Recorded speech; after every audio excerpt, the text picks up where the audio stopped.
Bonjour, nous allons résumer le Tanya d'aujourd'hui.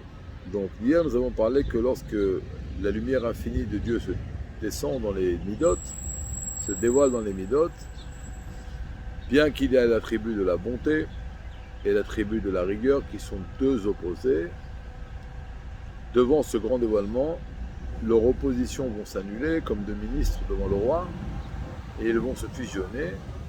Et là, la bonté va prendre le dessus sur la rigueur et va adoucir la rigueur. Quel est le travail, quel est le réceptacle qui peut concrétiser et faire que ce dévoilement-là va avoir lieu? Alors, c'est bien sûr la tzedaka, mais pas seulement la tzedaka qui est donnée avec grâce et bonté. Ça veut dire avec un sourire. Une tzedaka qui ne va pas seulement amener un réconfort matériel à l'autre, mais également un réconfort spirituel. On va le consoler, on va lui donner des forces, des mots qui vont le donner un réconfort. Cette tzedaka-là a la capacité de faire dévoiler l'essence de Dieu, de réunir la bonté et la rigueur, et donc d'adoucir les rigueurs.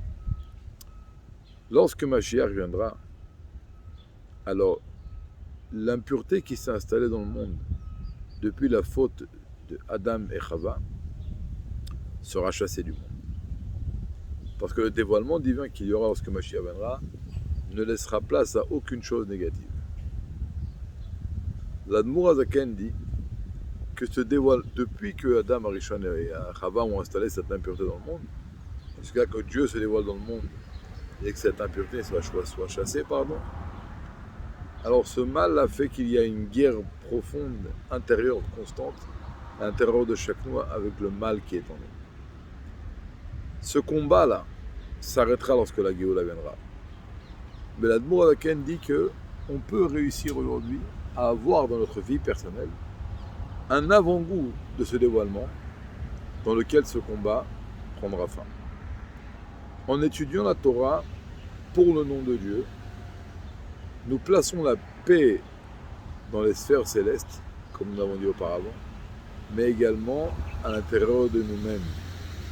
Cette guerre-là, et en donnant la tzedaka, et avec la Torah, on va pouvoir, grâce à cela, en faisant un travail, bénéficier d'un dévoilement divin extraordinaire qui va nous donner la possibilité, l'opportunité, au moment de notre prière, vivre ce moment de délivrance de la Géoula, le moment dans lequel le mal disparaîtra et on ne sera plus en train de se taper avec le mal, qu'une fois c'est lui qui gagne et on tombe, et une fois on gagne, lui il tombe.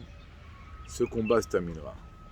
Et on peut vivre un avant-goût de cette délivrance spirituelle à travers la prière qui a été précédée par le don de la tzedaka et par l'étude de la Torah pour le nom de Dieu. Ezrat Hashem, demain nous continuerons, mais une bonne journée et une bonne fila.